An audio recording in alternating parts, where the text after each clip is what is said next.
Good afternoon everyone. Very good.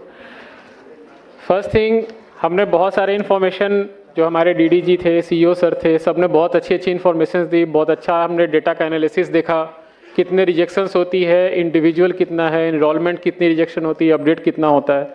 So overall एक आधार का हमारे पास एक बहुत अच्छा पिक्चर हमारे सामने रेडी हो चुका है कि जिससे कि हमें जो बेसिक डिटेल्स है और इनरोलमेंट एंड अपडेट से रिलेटेड, डॉक्यूमेंट अपलोड से रिलेटेड जितनी चीज़ें हैं वो सब कुछ हमें समझ में आ चुकी है. इस सेशन के बाद हम 10 से 15 मिनट का क्वेश्चन आंसर सेशन रखेंगे और इस सेशन में हम मेनली डिस्कस करेंगे कि रिजेक्शन कहाँ होती है, प्रोसेस क्या है, टेक्निकल एस्पेक्ट्स क्या है और आपको किन किन चीज़ों पे ध्यान देना है जिससे कि रिजेक्शन ना हो.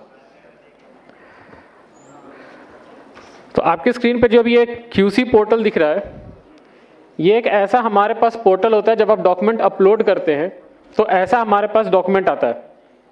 लेफ्ट साइड में रेसिडेंट का फोटो है, उसके नीचे उसका डेमोग्राफिक डिटेल्स है. सेंटर में आप जो टैब्स में जो आप रेस्पेक्टिव डॉक्यूमेंट्स अपलोड करते हैं वो आता है. राइट साइड में हम उसको एरर कैटेगरी में मार्क करते हैं. अगर सब कुछ सही है तो करेक्ट, अगर किसी भी एरर में वो फॉल कर रहा है तो हम उसको उस एरर कैटेगरी में मार्क करेंगे. This is how a normal process of the QC will go on. ठीक है, मैं इस चीज़ को क्यों दिखा रहा हूँ, आप ऊपर देखिए photo, HOF, POI, POA, POR and POB. ये आपके पास 4 से 5 टैब है. आप लोग क्या करते हैं कि जब कोई न्यू इनरोलमेंट होता है, मान लीजिए किसी ने स्टैंडर्ड सर्टिफिकेट दिया, standard certificate is valid for POI, POA and POB, right? Valid है? यस और नो? अब आप क्या करते हो कि किसी एक टैब में उस डॉक्यूमेंट को आप अपलोड कर देते हैं, रिमेनिंग टैब को आप छोड़ देते हैं फॉर द न्यू इनरोलमेंट. हमारे पास क्या होता है, वो एक टैब में हमारे पास POI आ गया. हम जब दूसरे टैब में गए तो POA है ही नहीं, POB है ही नहीं. हम क्या करें उसको फिर? Ultimately we have to reject that packet. हमको उसको अल्टीमेटली रिजेक्ट करना पड़ता है उस इनरोलमेंट को. मैं इसको क्यों आपको बार बार ध्यान दिला रहा हूं, क्योंकि आप जब भी कोई इनरोलमेंट करो, कोई भी न्यू इनरोलमेंट हो, अगर एक ही डॉक्यूमेंट सारे टैब्स में एप्लीकेबल हो रहा है तो आप उसको उतने बार स्कैन करके उतने टैब्स में आप अपलोड करो. एक मिनट, क्वेश्चन से हम बाद में लेंगे. इसमें आपका जब आप सारे टैब्स में जब तक आप नहीं दोगे तो हमें ना टैब वाइज डिसीजन लेना होता है. किसी भी एक टैब में अगर कोई भी एक डॉक्यूमेंट गलत होगा और उसमें जैसे ही हमने कोई एरर मार्क किया, आपका ओवरऑल जो पैकेट है वो रिजेक्ट हो जाता है. This is the major problem. आपको ये शायद फील्ड में नहीं समझ में आती होगी, but this is the reality. हमें क्या होता है कि हमारे डेटाबेस में हमारे ईच POI, POA, POR के अगेंस्ट में हमारा एक रिपोजिटरी स्टोर होता है जिसको आप CIDR बोलते हैं, सेंट्रल आइडेंटिटी डेटा रिपोजिटरी.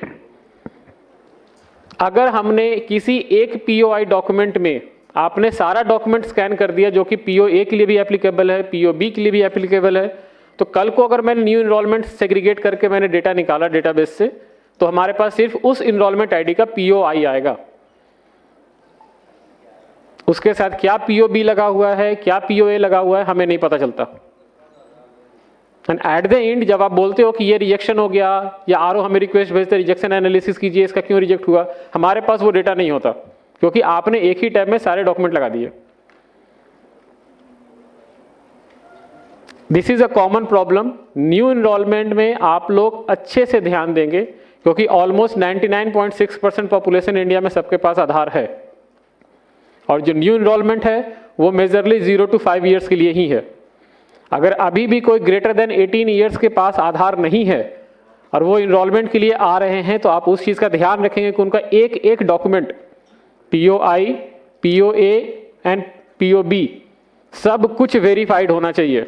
एक जगह भी अगर आपको सस्पिशियस अगर लग रहा है तो आप उसका इनरोलमेंट नहीं करेंगे.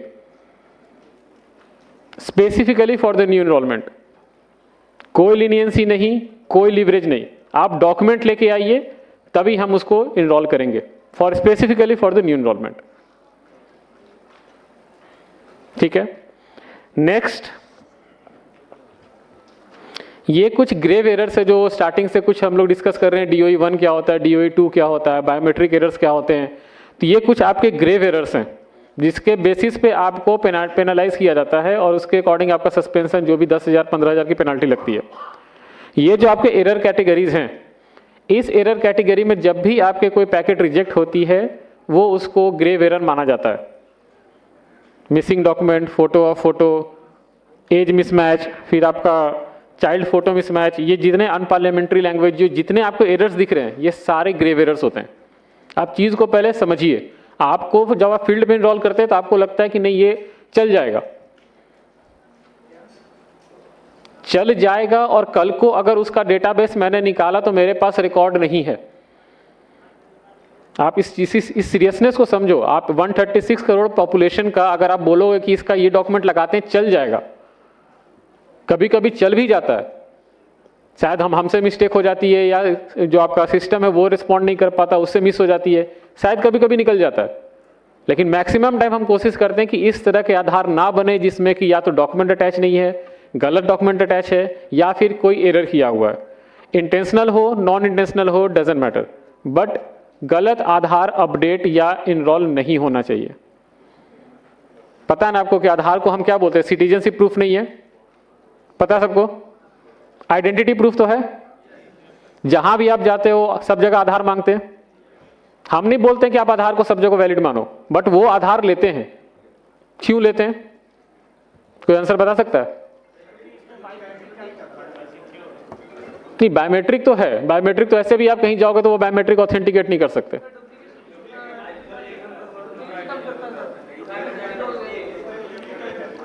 डुप्लीकेसी, ठीक है। डुप्लीकेसी पे मैं आपसे क्वेश्चन पूछता हूं। मैंने अगर HOA बेस्ड इनरोलमेंट करवाने के लिए मैं आया हूं, ठीक है, मेरे पास एक रेसिडेंट रहता है, मैं HOF उसका इनरोल करवाने आया हूं, क्या आप आधार उसका वेरीफाई करते हो कि ये लेटेस्ट है या पुराना है? कोई करता है? कैसे करोगे?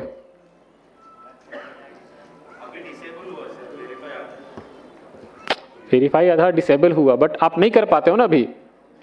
अगर वो हो सकता है कि किसी पुराने एड्रेस पे वो अपना आधार लेके आ रहा है, आप उसी आधार पे HOA बेस्ड इनरोलमेंट कर दोगे।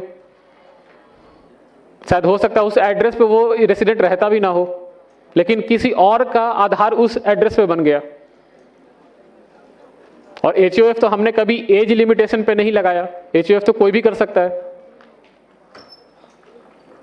आप चीजों को सीरियसनेस को समझो। जो एक छोटा सा गैप है जिसके लिए हमने रेसिडेंट को बोला है कि नहीं ये एक फैसिलिटी हमें रेसिडेंट को देनी है, उस फैसिलिटी का कहीं गलत इस्तेमाल भी हो सकता है। और इसी तरीके से होता है। आपके पास कोई आधार लेके आता है, आपको पता ही नहीं होता वो अपडेटेड है, पुराना है, कितने साल पुराना है, फर्स्ट आधार है, और आप उसमें देखकर मैन्युअली उसका एड्रेस इनपुट कर देते हो। Head of the family based पे इनरोलमेंट हो गई, वो हेड ऑफ द फैमिली उस एड्रेस पे रहता है नहीं रहता है मुझे नहीं पता, बट किसी और का आधार उस पे बन गया, बन जाता है ना। ऐसी यही प्रोसेस है ना। तो ये जो छोटे छोटे प्रॉब्लम्स हैं इसको हमें ध्यान में रखते हुए जो न्यू इनरोलमेंट्स है उस पर स्पेसिफिकली स्ट्रिक्ट रखना है। एक भी डॉक्यूमेंट जहां पे आपको लगे कि ये प्रॉब्लम है या कुछ मिस्टेक्स है या ओवरराइटिंग किया हुआ है, आप उसको एक्सेप्ट नहीं करेंगे। ये नहीं कि हाँ बहुत दूर से आए हैं तो उनका कर देते हैं, वो दोबारा आ सकते हैं, लेकिन कल को अगर कुछ गड़बड़ हो गया ना तो उनके साथ साथ आप भी जाओगे, फंसोगे साथ में। इसलिए ऐसा काम ही नहीं करना है न्यू इनरोलमेंट में कि किसी को भी ऐसा फील हो कि नहीं आधार ये गलत बन गया है, हमने कुछ डेट ऑफ बर्थ गलत डाल दिया, उसका तो लिमिट ऑलरेडी एक्सीड कर गया, अब वो हम हर एक रीजनल ऑफिस घूम रहा है कि मेरा डेट ऑफ बर्थ एक ही लिमिट था, वो भी मैंने अपडेट करवा लिया है क्योंकि इनरोलमेंट ऑपरेटर की गलती थी, अब हम क्या करें। और exception handling is literally an exception process.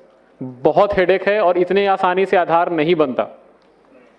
शायद कुछ लोगों को पता होगा कि एक्सेप्शन प्रोसेस बहुत क्रिटिकल है और इतने आसानी से कोई भी रीजनल ऑफिस उसको अप्रूव नहीं करते। जो आप नेम चेंज या किसी के फादर्स का नेम को पिक कर लेते हो, किसी के मिडिल नेम पिक कर लेते हो, और कोई भी एक POI डॉक्यूमेंट लगाता है जिसमें रिलेशनशिप स्टैब्लिश हो जाता है, और वो उस रिलेशनशिप स्टैब्लिश की वजह से आप उसका POI मान के उसका नेम अपडेट कर देते हो। This is a very critical scenario. ये सारी चीज़ों को आप ध्यान में रखिए। आप ये मत समझिए कि मुझे एक सर्विस है, मैं एक सर्विस दे रहा हूं और उस सर्विस देने के बाद माई रिस्पॉन्सिबिलिटी इज ओवर। नहीं, रिस्पॉन्सिबिलिटी आपकी तब तक खत्म नहीं होती है जब तक उसका सही आधार नहीं बनता।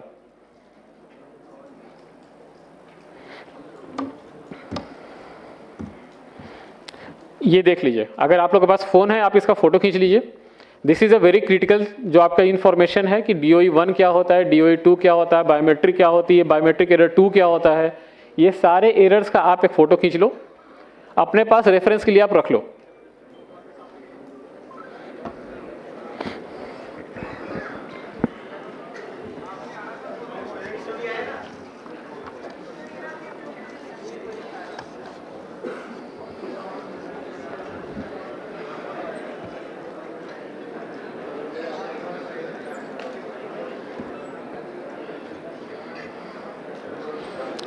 ये एरर कैटेगराइजेशन है जिसमें आप जिस भी एरर में आप जैसे मार्क होगे उसके अकॉर्डिंग ये आपकी पेनल्टी लगेगी। अब ये कुछ कॉमन सिनेरियोज है, शायद आपको ऊपर से या पीछे वालों को नहीं दिख रहा होगा। ये DOE 1 के कुछ सिनेरियोज हैं, DOE 2 के कुछ सिनेरियोज हैं। DOE 1 में आपका फ्रॉडलेंट आता है, मिसिंग आता है, जो डॉक्यूमेंट बेस्ड एरर होते हैं। DOE 2 में आपका इनवैलिड डॉक्यूमेंट आता है, डेमोग्राफिक एरर आता है एंड पुअर क्वालिटी डॉक्यूमेंट आता है। DOE 1 मार्क होते ही आपको पता है किस तरह की पेनल्टी होती है। DOE 2 में थोड़ा सा कम पेनल्टी है बट उसमें पेनल्टी है। तो ये जो सिनेरियोज है, इस सिनेरियोज में हम आपका डेटा क्वालिटी चेक करते हैं। रिसेंटली एनरोलमेंट ऑपरेटर गाइडलाइंस, उसके साथ साथ QC मैनुअल गाइडलाइंस डॉक्यूमेंट दोनों ही अपडेट हो रहा है, क्योंकि अभी जितने सिनेरियोज आ रहे हैं, हमें जो फील्ड से जो इनपुट मिल रहा है उसमें ऐसे ऐसे सिनेरियोज आ रहे हैं कि जिसमें लोग इजीली बहुत कुछ कर लेते हैं। और कल को हमें पता चलता है तब जब कोई ग्रीवेंस आता है, कोई इशू रेज करता है, कोई मिनिस्ट्री से कोई कॉल करता है कि नहीं भाई आपने तो ऐसा रूल बनाया, इसकी वजह से ऐसा आधार अपडेट हो गया। एक का क्वेश्चन था शायद फुल नेम चेंज का।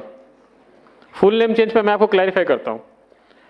हमने बोला फुल नेम चेंज हम गैजेट नोटिफिकेशन के साथ एक्सेप्ट करेंगे along with old name POI document with photographs. यही है, यस और नो?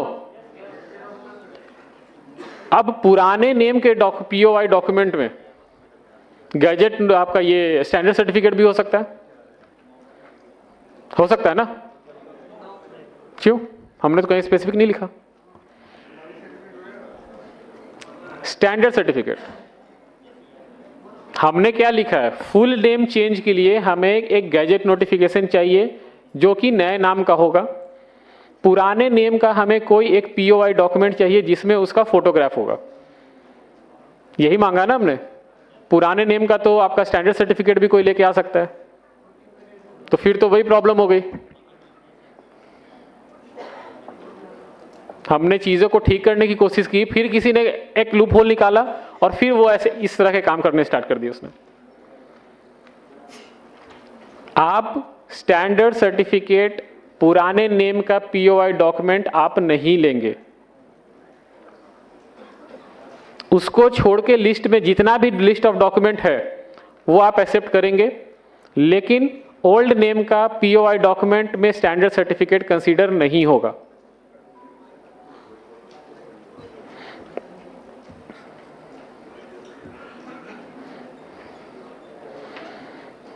ये कुछ कॉमन मिस्टेक है जो मैं आपको दिखाना चाहता हूं। यहां पे फर्स्ट में है gender photo mismatch. Enrolment operator ने गलती से या इंटेंशनल या non intentional, I don't know, हमें नहीं पता चलता कि वो जानबूझ के कर रहा है या गलती से हो गई है। बट यहाँ पे फोटो किसी मेल का है और वहां पे इनपुट मेरे पास मैसेज आया फीमेल। हम इसको क्या करें? हम अगर इसको DOE 1 में मार्क करेंगे तो आप सस्पेंड हो जाओगे, पेनलाइज हो जाओगे। But we are forced to do दो, हमें वो करना पड़ता है क्योंकि यहाँ पे क्लियर इंस्ट्रक्शन है कि अगर जेंडर फोटो मिसमैच है then this is a DOE 1, this is a grave error. Second है एज फोटो मिसमैच। यहाँ पे जो फीमेल है उनका फोटो देख के लग रहा है कि अप्रॉक्सीमेटली 15 to 20 ईयर्स होगा मैक्स। एज जो मेरे पास आया है वो है 81 ईयर्स। तो आपको लगता है कि आप गलतियां नहीं करते हो, मैं बस आपको सिनेरियोज दिखा रहा हूं कि मेरे पास ऐसे डॉक्यूमेंट्स आते हैं और मुझे कोई बोलता नहीं कि आप इतने रिजेक्शन क्यों करते हो। I am forced to do so. मैं क्या करूं ये सब सिनेरियोज का, कैसे पास करूं मैं इसको। आई नो कि आप भी एक इकोसिस्टम पार्टनर का हिस्सा हो, आपके बिना आधार नहीं चलेगा, आई नो, बट अगर ऐसे सिनेरियोज मेरे पास आता है तो मुझे वो रिजेक्ट ही करेंगे, वो भी DOE 1 में। थर्ड है आपका फोटो ऑफ फोटो। सी अब क्लियर देखो, फोटो ऑफ फोटो खींचा हुआ, रिफ्लेक्शन आ रही है फोटो की।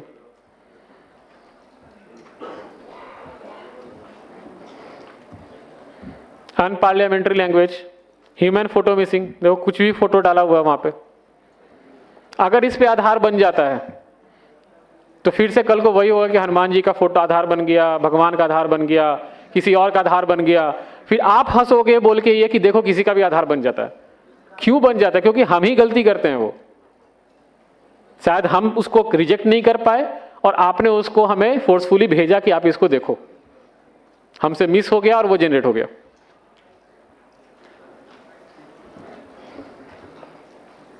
अब ये देखो बर्थ सर्टिफिकेट है, ये किसी ने फोटो और POB टैब में बर्थ सर्टिफिकेट दिया है। बर्थ सर्टिफिकेट में जो रेड से सर्कल किया हुआ है वहां पे किसी ने मशीन से टाइप करके ओवरराइट किया हुआ है। शायद आप उस रेसिडेंट को जानते होंगे, आप उसको जानते हो कि इसका डेट ऑफ बर्थ यही है। हमें क्या पता कि वो रेसिडेंट कौन है और वो फ्रॉड करना चाह रहा है कि वो सही करना चाह रहा है। अगर हमने इसको पास किया तो हमारे रिपोजिटरी में यही डॉक्यूमेंट स्टोर होगा। कल को अगर कोई क्वेश्चन किया तो बोला कैसे एनरोलमेंट ऑपरेटर्स हैं आपके, कैसे QC की टीम है आपकी जो ऐसे पास कर देते हैं। अगर कहीं ओवर राइटिंग है तो आप रेसिडेंट को बोलिए कि जिस डॉक्यूमेंट को आप लेकर आए हैं उसके जो ऑथराइज्ड जो आपके एडवाइजरी हैं वो वहां पे साइन कर दें, हम उसको एक्सेप्ट कर लेंगे। कोई भी लिख देगा कहीं पे तो हम उसको क्या पता चलेगा कि वो वेरीफाइड है या नहीं है। Whitener used in standard certificate, क्या जरूरत है, कितना महंगा स्टैंडर्ड सर्टिफिकेट डाउनलोड करना, फ्री है ना वेबसाइट से डाउनलोड करना, तो डाउनलोड करके दोबारा भर लीजिए। वाइटनर क्यों लगाना, और उसको आप एक्सेप्ट भी क्यों करते, क्यों भेजते हैं हमारे पास।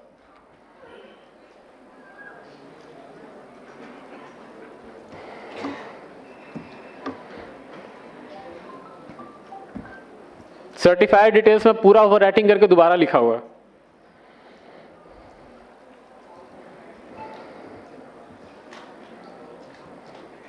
सेम एरर्स, वाइटनर,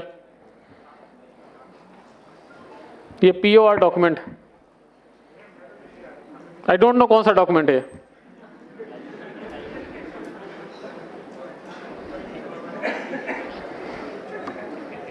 ये देखो क्या है, ये आधार बनवा रहे हैं या क्या कर रहे हैं।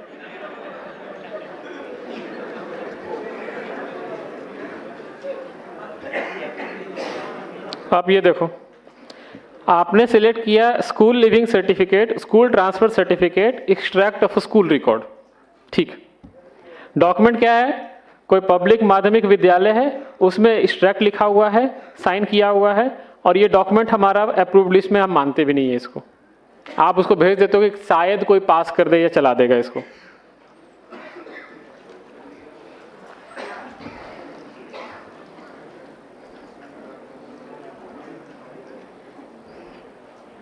आधार में आधार देते हैं आप। मैं आधार का एड्रेस देख के आधार का एड्रेस कैसे अपडेट करूं।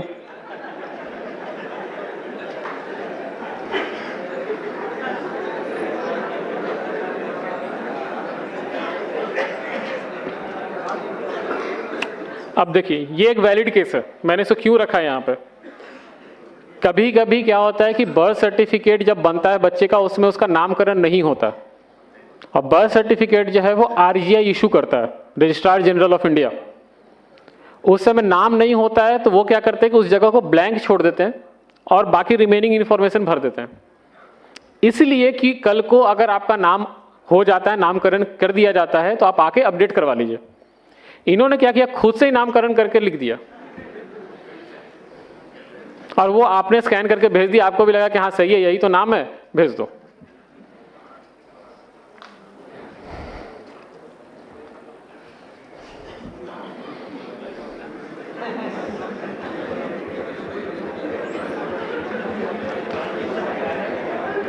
अब आप किसी के यूपीआई पेमेंट करोगे, उसके ट्रांजैक्शन हिस्ट्री से निकाल के स्क्रीनशॉट भेज दोगे आप, और कैसे आप उसको एक्सेप्ट करते हो, आई डोंट नो।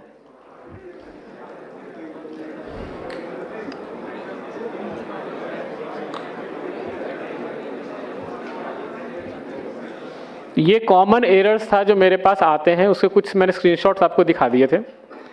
इसके अलावा अब मैं आपके रिजेक्शन पे बात करता हूं। आपके पैकेट मैक्सिमम टाइम रिजेक्ट होता होगा, technical error. I know the pain जो है ग्राउंड में, मुझे पता है। Data process error, no description, reason not found, packet data invalid, UID inactive, technical issues. आप आरओ का अप्रोच करते हो कि इसका मुझे कॉरेस्पॉन्डिंग एक मैसेज कोड निकाल के दो, क्यों हुआ ये? कभी अप्रोच किया आपने?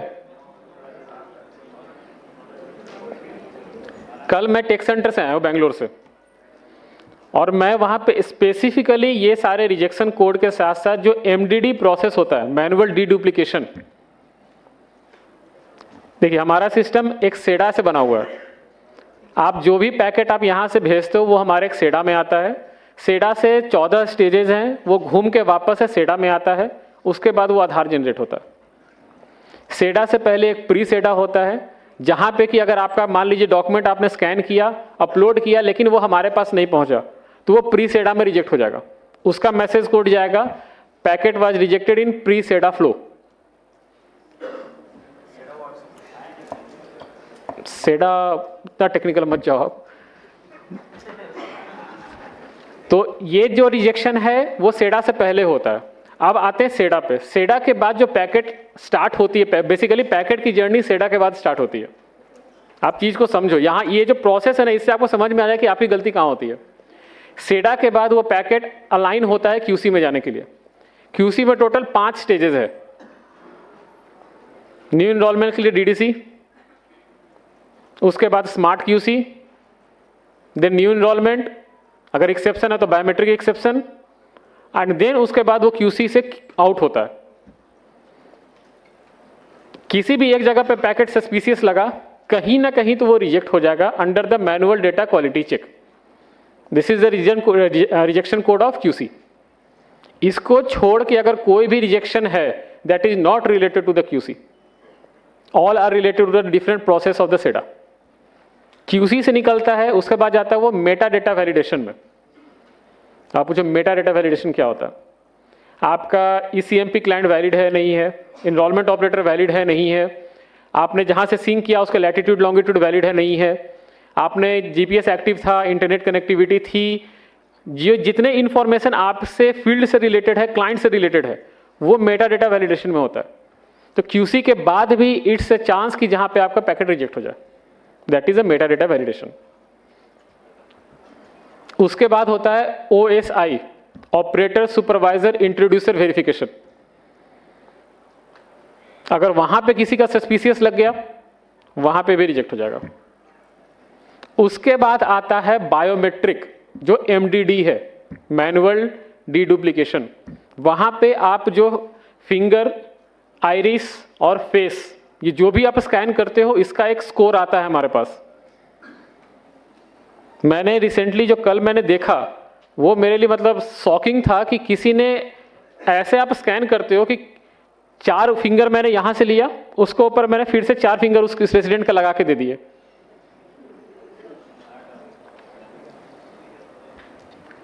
ये मैंने आंखों से देखा कि ऐसे पैकेट वहां पे आते हैं। आप क्या करते हो, स्कैनर ठीक से साफ नहीं किया आपने, एक के बाद एक, एक के बाद एक, एक के बाद एक, वो कंटिन्यू उसी पे फिंगरप्रिंट आप ले रहे हो। धीरे धीरे उसका स्कोर कमता जाता है और बायोमेट्रिक मैचिंग में वो रिजेक्ट हो जाता है। अब जो बायोमेट्रिक हमारे पास दिखता है, आइरिस एग्जैक्ट बहुत अच्छे से दिखता है। आपको लगता होगा ना कि शायद छोड़ दो कोई बात नहीं। हाँ, जो फोर्सफुली की बात चल रही थी, फोर्सफुली कभी भी आप नॉर्मल रेसिडेंट का मत कीजिए, एक्सेप्शन केसेस में कीजिए, जहां पे रेसिडेंट 60 ईयर से एबव है, जिनका बायोमेट्रिक कैप्चर नहीं कर पा रहे, या बच्चा है और वो 0 to 5 के बीच में आधार बना और उसके बाद वो 5 ईयर के अंदर में ही आधार अपडेट करवाना चाहता है, उस सिनेरियोज में बायोमेट्रिक ठीक से नहीं मैच होती, तो वहां हमें फोर्सफुली देना पड़ता है। लेकिन जो नॉर्मल रेसिडेंट है, जो 30 साल का है, 20 साल का है, 40 साल का है, उसकी बायोमेट्रिक सब कुछ सही है, कोई प्रॉब्लम नहीं होती। बट वहां पे जब आप फोर्सफुली डालते हैं ना, तो एमडीडी में वो दिखता है कि ये फोर्सफुली डाला हुआ है और इसकी रिक्वायरमेंट नहीं थी, और उसका स्कोरिंग होता है 2, 3, 17, 19 आउट ऑफ 100, वो वहां रिजेक्ट हो जाता है। आप सिस्टम के ना कॉम्प्लेक्सिटीज को समझो कि 136 करोड़ पॉपुलेशन के डेटाबेस को संभालना इतना आसान नहीं है। और ये जो जितने स्टेजेस हैं, ये सारे स्टेजेस मैनुअल भी हैं और ऑटोमेटेड भी हैं। कहीं ना कहीं तो एक पैकेट फंसी जाता है। अब आप ऐसा मान लो कि मैंने अगर ये इस कोड में रिजेक्ट किया कि आपका लेफ्ट फिंगर का, लेफ्ट हैंड का जो फर्स्ट फिंगर है वो मैच नहीं किया ओरिजिनल आपके फिंगरप्रिंट से, इसलिए मैंने रिजेक्ट कर दिया। ये मैं रेसिडेंट को अगर मैसेज भेजूं तो रेसिडेंट क्या बोलेगा कि मुझे इससे क्या मतलब है? ये आपकी परेशानी है, ये हमारी परेशानी है। This is not a resident headache. वो वहां पे technical issues, data process error, वो वहां पे उस तरह के कैटेगरी में रिजेक्ट होते हैं। आप ऑफलाइन इनरोलमेंट कर रहे हैं, जैसे ही आपने सिस्टम सिंक किया, फ्रैक्शन ऑफ सेकंड के लिए आपका इंटरनेट चला गया। जो आप पैकेट बोलते हो, जो ईआईडी बोलते हो, वो ईआईडी प्री सेडा के बाद बनता है, जहां पे आपका डॉक्यूमेंट, उसका बायोमेट्रिक इंफॉर्मेशन, आपका क्लाइंट वर्जन सब कुछ मिल के एक 14 डिजिट का एक ईआईडी बनता है। वो ईआईडी बन नहीं पाया, टेक्निकल एरर। मैं समझाऊं कि कौन सा डॉक्यूमेंट नहीं आया या क्या नहीं आया, कैसे नहीं आया, कैसे समझाऊं मैं? और रेसिडेंट को उससे मतलब भी नहीं है। ये सारी चीजें जो हैं बाहर से देखने में बहुत इजी लगता है, बट जब आप सिस्टम में जाओगे, आपको अगर हैंडल करने के लिए दिया जाएगा ना, तो बहुत कॉम्प्लेक्स है। बाहर से तो ठीक है, 14 डिजिट का आधार है। उस 14 डिजिट के आधार को मेंटेन करने के लिए सोचो आप कितने रीजनल ऑफिस हैं, कितने एक टेक सेंटर है और कितने रिसोर्सेस काम कर रहे हैं। यहां से जब पैकेट एमडीडी से निकलता है तो जाता है आपका एफएमएस सिस्टम में, that is a fraud management system. यहां पे कुछ पैरामीटर सेट है, मैं आपको बताऊंगा नहीं, वहां पर पैरामीटर सेट है। इस पैरामीटर में अगर आपका पैकेट फॉल किया तो रिजेक्शन कोड आएगा, EID found as a fraud and rejected. ऐसे टोटल 432 मैसेजेस हैं, रिजेक्शन के, एक्सेप्टेंस के, किस तरह के रेसिडेंट को मैसेज जाना चाहिए, किस तरह से इनरोलमेंट ऑपरेटर को मैसेज जाना चाहिए, उस पर भी अभी हम काम कर रहे हैं कि आपके पास ही मैसेज जाए। तो ये सारे जो टेक्निकल चीजें हैं, ये आपको ग्राउंड पे नहीं पता होता। आपको लगता है कि नहीं, मेरे पास एक इनरोलमेंट करना है या अपडेट करना है, आया रेसिडेंट, जानकार ही होता है, कर देते हैं। जानकार भी हो तो बोल देते हैं कर दो ना, कोई दिक्कत नहीं है, 85 रुपया तो जाएगा, 100 रुपया तो जाएगा।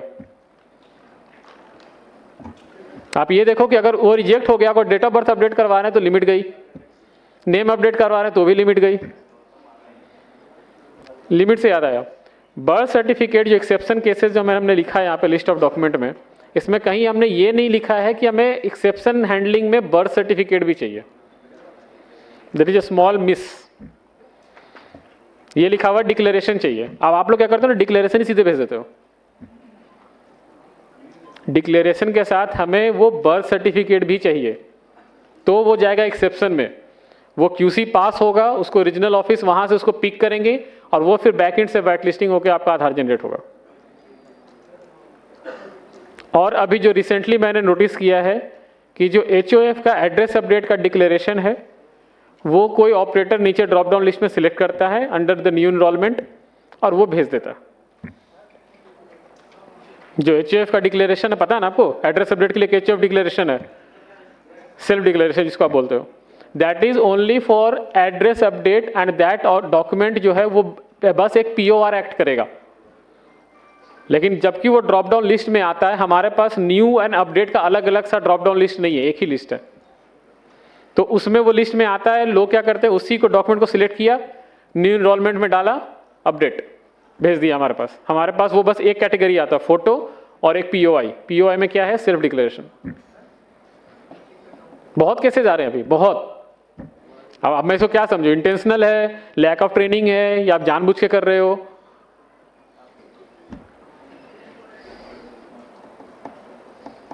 तो ये एक कॉमन सिनेरियोज थे और जो मेरा एक्सपीरियंस था वो मैंने आपको शेयर किया है।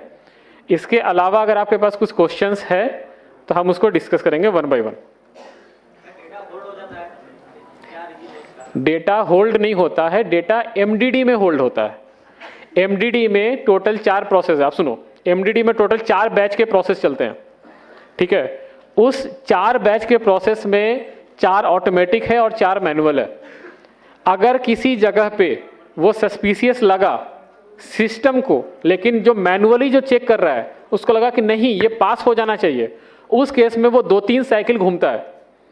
तो वहां पे आपके पास वो जो चेक करोगे तो दिखेगा डेटा होल्ड पे। क्यों? क्योंकि वो मल्टीपल टाइम वो रिप्रोसेस हो रहा है।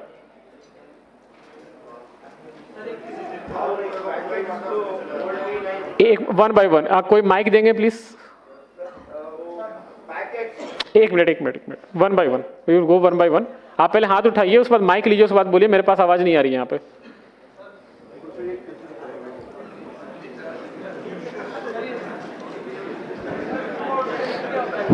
हेलो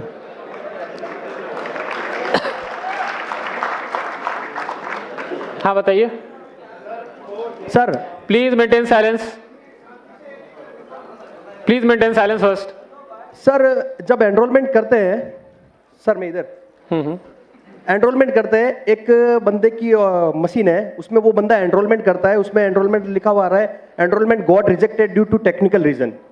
जब एनरोलमेंट स्लिप को अपन पोर्टल से चेक करते हैं तो वहां लिखा हुआ आ रहा है मिसमैच रिलेशनशिप।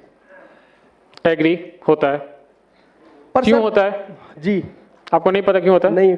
किसी को पता है रिलेशनशिप मिसमैच क्यों होता है?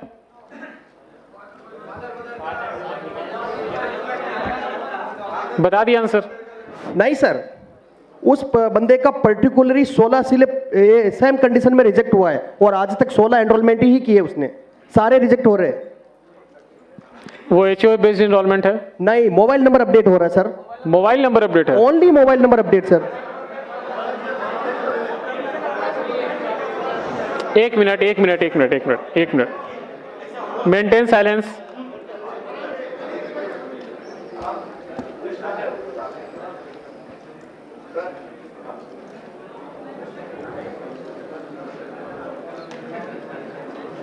देखो मेरे पास 2 ऑप्शन है, या तो मैं क्वेश्चन आंसर करूं और नहीं तो आप बोल लो, मैं जाता हूं। मेरे पास नॉलेज है, इंफॉर्मेशन अगर आपको चाहिए तो ठीक है, नहीं चाहिए तो जैसे सिस्टम चल रहा हो चलता ही रहेगा, कुछ भी कर लो, आप सुधार नहीं सकते। एक क्वेश्चन है, क्वेश्चन 1 बाय 1 कीजिए, उसको एड्रेस करेंगे तो शायद जिसको नहीं पता उसको भी समझ में आएगा कि वो ऐसा प्रॉब्लम है, शायद मेरे लिए भी वो न्यू लर्निंग कर्व हो। एक साथ क्वेश्चन पूछोगे तो ना मुझे समझ में आएगा ना मैं किसी का आंसर दे सकता हूं। हाँ, आप बोल रहे थे कि HOA बेस्ड इनरोलमेंट नहीं है, बट वो मोबाइल नंबर अपडेट में बार बार इनकरेक्ट रिलेशनशिप में रिजेक्ट हो रहा है। जी सर। ठीक है, ये रिजेक्शन कोड गलत पिक कर रहा है, वो रिजेक्शन कोड नहीं होगा, वो गलत सेडा से पिक हो रहा है। या EID कुछ सैंपल आप निकाल के भेज देना रीजनल ऑफिस को, वो एनालिसिस करके आपको वापस बता। सर मैंने टेक सपोर्ट पे मेल किया था। टेक सपोर्ट नहीं, आप रीजनल ऑफिस अप्रोच कीजिए, रीजनल ऑफिस को बोलिए कि ये कुछ सैंपल EIDs है 5-6 जो कि इस एरर कैटेगरी में रिजेक्ट हो रहे हैं, जो कि सिर्फ मोबाइल अपडेट है। सर उस पर्टिकुलर उस ऑपरेटर का ही हो रहा है। एग्जैक्टली यही मैं बोल रहा हूँ कि किसी एक पर्टिकुलर एक सिनेरियोज में हो रहा है ना, तो उस सिनेरियोज का एक एनालिसिस करना पड़ेगा जो आपको रीजनल ऑफिस जो कि आपको उसका हेल्प करेगी। रीजनल ऑफिस के पास आप अपना एक केस ना आप रिटर्न में दे दो, हम एक बार रीजनल ऑफिस से बात करके आप इस पे रिवर्ट करें। Thank you sir, thank you. लिख लीजिए इसको। ठीक है, नेक्स्ट क्वेश्चन। माइक दीजिए उनको। एक minute. Hello please maintain silence.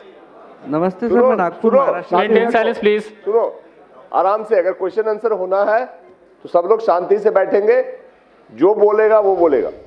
एक आदमी है, हाथ उठा दो, देख लेता है, एक एक करके पहुंचेंगे। 500 में सबको मौका नहीं मिलेगा, 2 4 10 सवाल जरूर ले लिए जाएंगे, जिसका ज्यादा रिलेवेंट है वो अच्छा है, बट किसी सवाल पे सबको हल्ला करने की कोई जरूरत नहीं। सुनो, इसीलिए है क्योंकि सीखने के लिए और समझने के लिए बुलाया गया है। जो तुम्हारे इश्यूज हैं वो सुन रहे हैं, समझ रहे हैं। जो यहाँ सॉल्यूशन नहीं होगा वो सॉल्यूशन हम नोट करवा करके बैक से बात कर लेंगे, बट एक एक कर करके बोलो। सब बोलोगे तो कुछ भी नहीं होगा। चलो जी हाँ बताइए। सर, ये कह रहा सर मैं था नागपुर महाराष्ट्र से हूँ। मेरा क्वेश्चन एड्रेस चेंज से रिलेटेड है। एड्रेस चेंज में पहले son of, daughter of, care of, इस तरह के 3 ऑप्शंस आते थे। आजकल सिर्फ केयर ऑफ का ऑप्शन आता है। बिल्कुल, क्योंकि हमने वो ऑप्शन हटा दिया है ECMP से ही, क्योंकि अब जो डॉटर ऑफ, जो केयर ऑफ सेक्शन है, उसको हम उसी में एक ही में इंक्लूड कर रहे हैं जी। अगर आप लिखोगे डॉटर ऑफ समथिंग, तो वो आप आधार को ना एज ए PO और डॉक्यूमेंट आप इस्टेब्लिश कर देते हो। तो वो हमारे लिए कभी कभी ऐसे केसेस आते हैं जहाँ पे कि बोला जाता है कि ये आधार है, इसमें मेरे फादर का नाम है, लिखा है डॉटर ऑफ, सन ऑफ, तो आप इसको एक्सेप्ट कर लीजिए जी। ये जब प्रॉपर्टीज के जो ट्रांजेक्शंस होते हैं ना, वहाँ पे ये बहुत वाइटल रोल होता है। इसीलिए हमने उसको स्टैंडर्डाइज करके केयर ऑफ सेक्शन कर दिया है।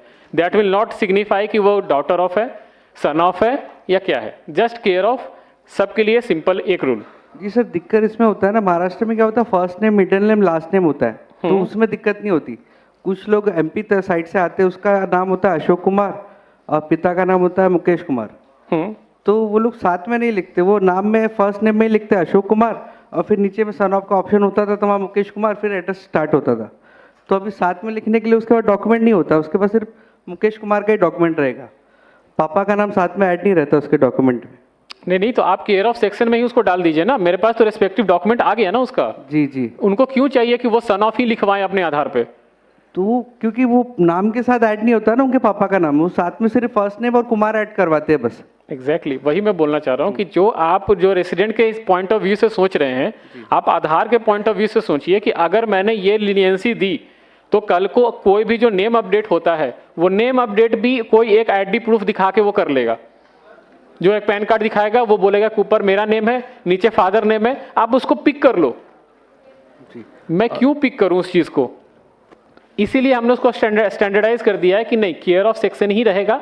आप जो एनरोलमेंट स्लिप में आप डालोगे, उसके कॉरस्पॉन्डिंग जो डॉक्यूमेंट होगा, वहां पे अगर उनका नाम होगा तो वेल एंड गुड है, नहीं होगा तो हम उसको रिजेक्ट करेंगे। जी। और सर एड्रेस से रिलेटेड एक और क्वेश्चन है, अगर इलेक्ट्रिसिटी बिल हम ऐड कर रहे हैं प्रूफ ऑफ रेसिडेंट में, सुनो, बाकी लोगों को भी समय दो। सर सेम एड्रेस से रिलेटेड पूछ रहा हूँ। ठीक है, दूसरे लोग भी पूछ लेंगे। सर सर ये कह रही है, हम अपडेट किया कहाँ से बोल रहे हैं? जी सर। हाँ सर आधार कार्ड अपडेट किया, 4 दिन बाद साइट पे स्टेटस चेक किया, आधार इज सक्सेसफुली अपडेटेड जनरेटेड, लेकिन डेटा उसका डाउनलोड कर रहे हैं तो पुराना ही डेटा उसका शो कर रहा है। बिल्कुल हो सकता है। आधार अपडेट होने के बाद जो मैंने FMS तक आपको फ्रॉड मैनेजमेंट सिस्टम तक समझाया था, उसके बाद एक प्रोसेस होता है UID पिकर। UID पिकर में क्या होता है कि अगर न्यू इनरोलमेंट है तो एक 12 नंबर का रैंडम जो डिजिट है वो पिक करके उसके साथ एसोसिएट होगा, या फिर अगर अपडेट है तो उस नंबर के साथ उसको लिंक करके आधार जनरेट किया जाता है, जो कि बाद में XML फाइल जनरेट होता है। आधार आपका अपडेट हो गया है, लेकिन जब तक XML फाइल जनरेट नहीं होगा तब तक आप उसको डाउनलोड नहीं कर सकते। XML फाइल इज बेसिकली जो आपका लुक एंड फील होता है ना, जो आप डाउनलोड करते हैं, उसको XML फाइल बोलते हैं। तो वो जब होगा तो फिर आप उसको डाउनलोड कर सकते हैं। 1 मिनट, कहाँ से? हाँ बताइए। वो कुछ बोलना चाह रहा था। हाँ बताओ। हाँ इधर।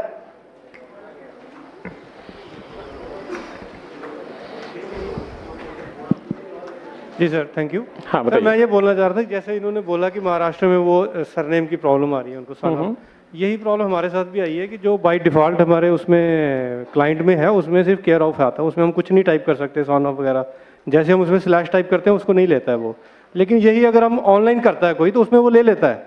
लोग हमारे पास आते हैं कि हमने उनको रिफ्यूज़ किया, हमने उनको बेवकूफ़ बनाया, लेकिन उन्होंने खुद किया या किसी और से ऑनलाइन करवाया उन्होंने, तो वो उनका बन के भी आ गया। ठीक है, वैलिड पॉइंट, नोटेड। हम देखेंगे इस पे, वैलिड पॉइंट है। हमारे टीम से कोई इस पॉइंट को नोट कर लीजिएगा कि ECMP क्लाइंट में ऑप्शन नहीं आ रहा है, SSUP में ही ऑप्शन है। Next question, 1 by 1।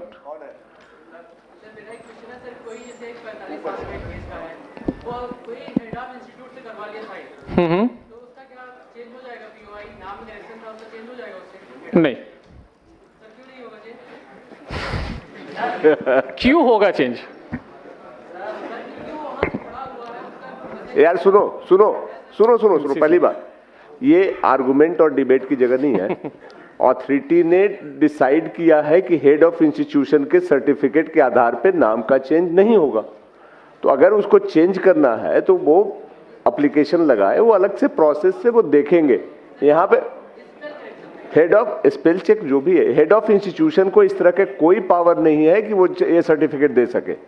वो हेड ऑफ इंस्टीट्यूशन है, वो स्पेल चेक करने वाला इस अथॉरिटी नहीं है। तो जो रूल है वो समझो और उसके हिसाब से काम करो, ठीक है? मैं आपका इसका क्वेश्चन का आंसर सिंपल देता हूं। तो एक मिनट, थोड़े दिन रुक जाइए, नया लिस्ट आ जाएगा। हाँ, नहीं कर लीजिए।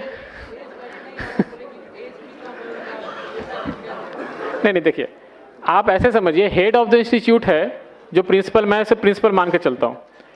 प्रिंसिपल किसी भी स्टूडेंट का आइडेंटिटी चेंज करने के लिए कैसे ऑथराइज्ड है? कैसे? आप रेजिडेंट पर्सपेक्टिव से मत देखो। आप ऐसे समझो कि आप आधार से रिलेटेड हो। आप ऐसे समझो कि अगर कोई प्रिंसिपल ये लिख के देता है कि रमेश कल से सुरेश है, तो हम मान लें उसको? ठीक है, I am taking your consider, I am taking. Bipin है, VIPIN है, BIPIN मैंने कर दिया। एक minute, I am got your question. Minor correction ना, ठीक है। आपके गलती से किसी का नाम जो है विपिन था, BIPIN बन गया, लेकिन उसका ओरिजिनल नेम जो है VIPIN था, ठीक है। वो बोल रहा है कि एक स्कूल का हेड प्रिंसिपल से मैं लिखवा के लाता हूं और उसके बाद आप मेरा नाम चेंज कर दो। स्कूल का जो हेडमास्टर या प्रिंसिपल है वो पुराने विपिन को जानता था? ना ही वो नए विपिन को जानता है। इट्स ओनली कि वो एक विपिन को जानता है जो उसको स्कूल में या कॉलेज में पढ़ता है। अगर आप इस तरह के केसेस को सबको बोले कि नहीं ये पास हो जाना चाहिए, तो स्कूल में ही आप समझो कि सारे नाम जब अपडेट करवा लेंगे। गीता जो है GEETA से GITA हो जाएगी। जो क्यों? क्योंकि है प्रिंसिपल ने लिख के दे दिया है। प्रिंसिपल कैसे किसी का आइडेंटिटी प्रूफ बन सकता है? Sir my query UCL related. एक मिनट।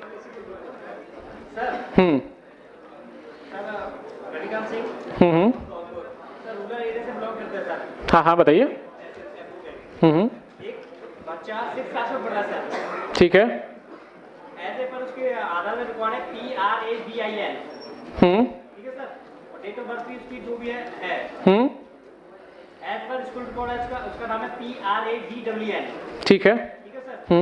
अब ये बताओ किसके यहाँ पे हम चेंज कर सकते हैं सर? तो आपने पहले वो नाम पे क्यों आधार बनवाया? क्या सर? आपने पहले उस नाम पे आधार क्यों बनवाया? बच्चे अब वही तो कह रहे सर, आधार नहीं, सिंपल सॉल्यूशन है। आप RGI जाइए, बर्थ सर्टिफिकेट अपडेट करवाइए, इजी प्रोसेस है। बर्थ सर्टिफिकेट अपडेट करवाइए, हमें भी दे दीजिए, हम बर्थ सर्टिफिकेट बेसिस पे आपको तुरंत अपडेट कर देंगे।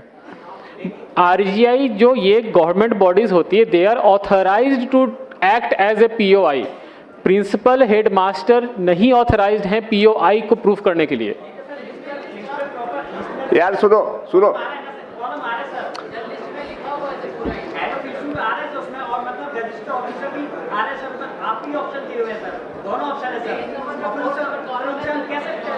एक मिनट, क्या लिखा हुआ है लिस्ट ऑफ डॉक्यूमेंट में?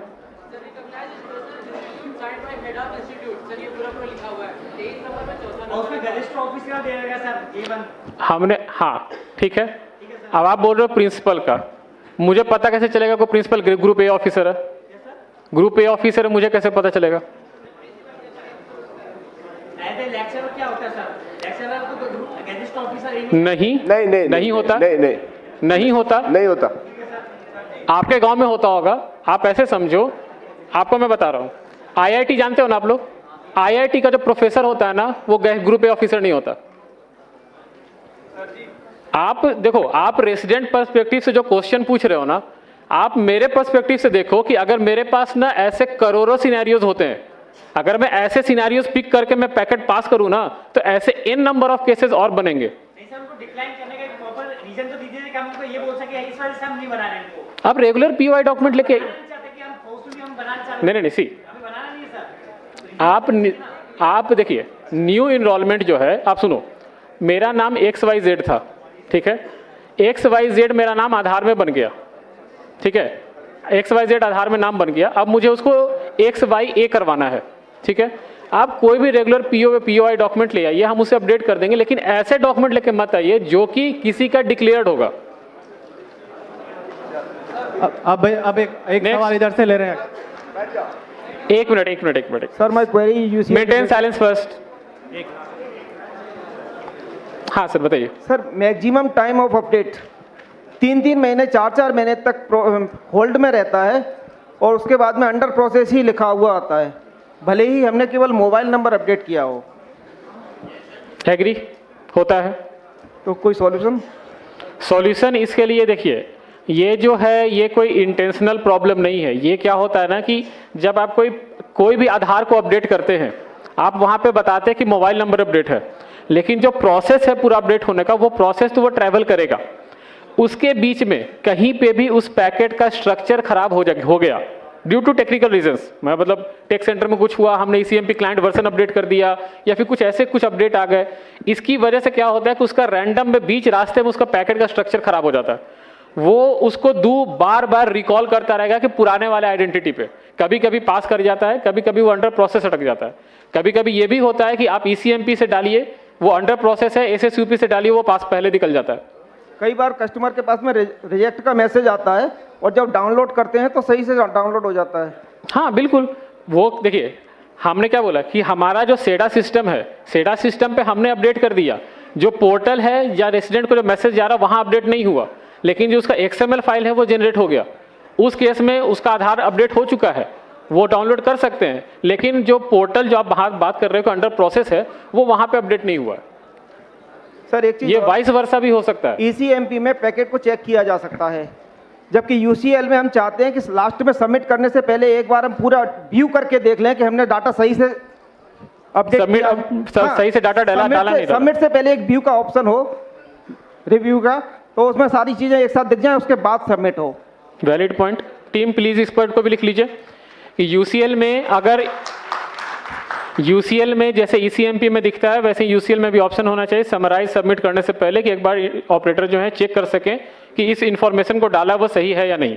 वैलिड पॉइंट है, टीम इस पर नोट कर लीजिए। Thank you. एक सर लैंग्वेज चेंज का ऑप्शन नहीं होता यदि किसी UCL में यदि हमें किसी महाराष्ट्र वाले का डाटा अपडेट करना है, एड्रेस अपडेट करना है, उसके बाद में वैलिड डॉक्यूमेंट भी है, लेकिन हम उसे हिंदी लैंग्वेज में कन्वर्ट नहीं कर सकते, और महाराष्ट्रियन हमको आती नहीं है, कन्नड़ हमको आती नहीं है, केवल हम इंग्लिश में उसका डाटा अपडेट कर सकते हैं, लेकिन हिंदी में उसमें लोकल लैंग्वेज में क्या आ रहा है ये हम नहीं जानते।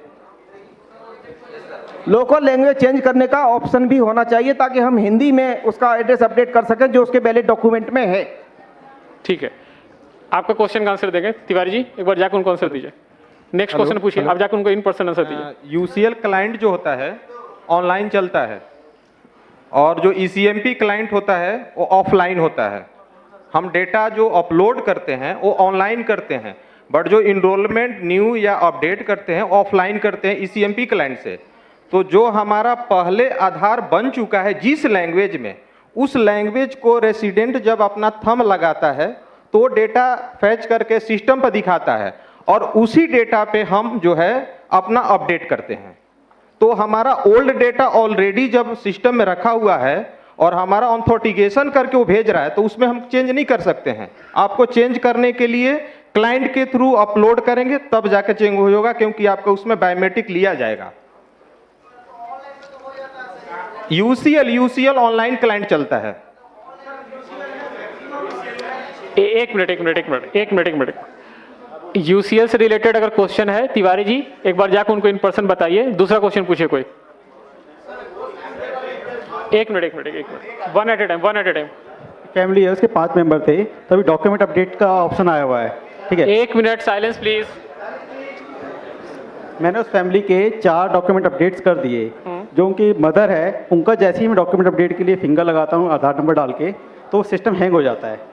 वो कम से कम 5 बार ट्राई कर चुका हूँ मैं 1 महीने के अंदर, 5 बार सेम प्रोसेस हुआ है। उस पर्टिकुलर उस रेसिडेंट के साथ ही हो रहा है? हाँ, उसी के साथ हो रहा है। बायोमेट्रिक लेने का टाइम होता है? हाँ, जैसे बायोमेट्रिक लिया, फाइल आधार किया। हाँ, वो इसीलिए हो रहा होगा कि लास्ट टाइम जो उनका आधार बना होगा या अपडेट हुआ होगा, बायोमेट्रिक का स्कोर सही नहीं होगा और वो दोबारा जब आप अपडेट कर रहे हो तो बायोमेट्रिक मैच नहीं कर रहे, इसलिए सिस्टम आपको अलाउ नहीं करता है। उस रेसिडेंट का आप अलग से स्पेशल रिक्वेस्ट रेज कीजिए आरओ को, आरओ वहाँ पे बुला के उनको अपडेट करेंगे, आपसे नहीं होगा फिर। हाँ,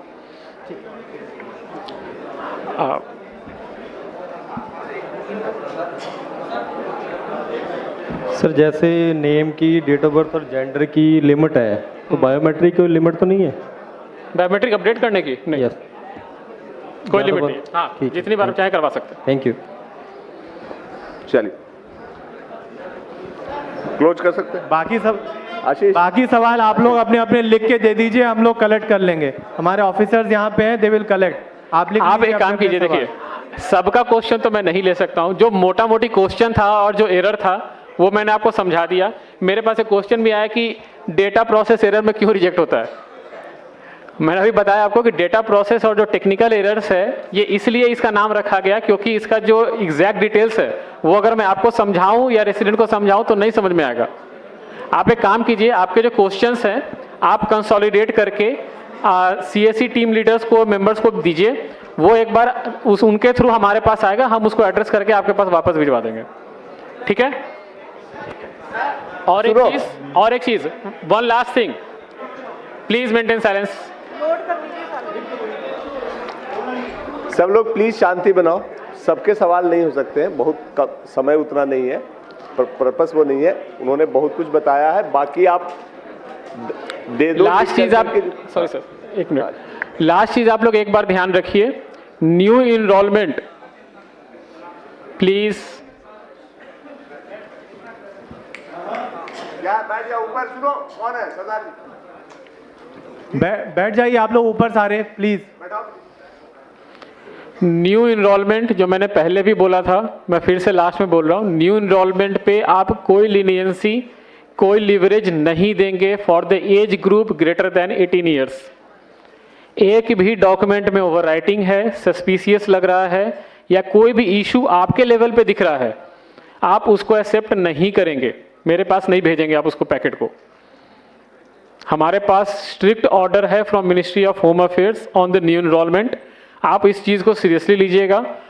न्यू इनरोलमेंट में अगर क्यूसी में पास होता है, क्यूसी विल बी पेनलाइज्ड, और इनरोलमेंट ऑपरेटर अगर हमें भेज रहा है वो भी पेनलाइज होंगे और ज़्यादा होंगे, क्योंकि अब जितने आधार बन गए हैं मैक्सिमम लोग आइडेंटिटी चेंज करवा रहे हैं, और आइडेंटिटी चेंज करने के लिए जो मैंने आपको बताया था स्टैंडर्ड सर्टिफिकेट मैक्सिमम लोग यूज़ कर रहे हैं।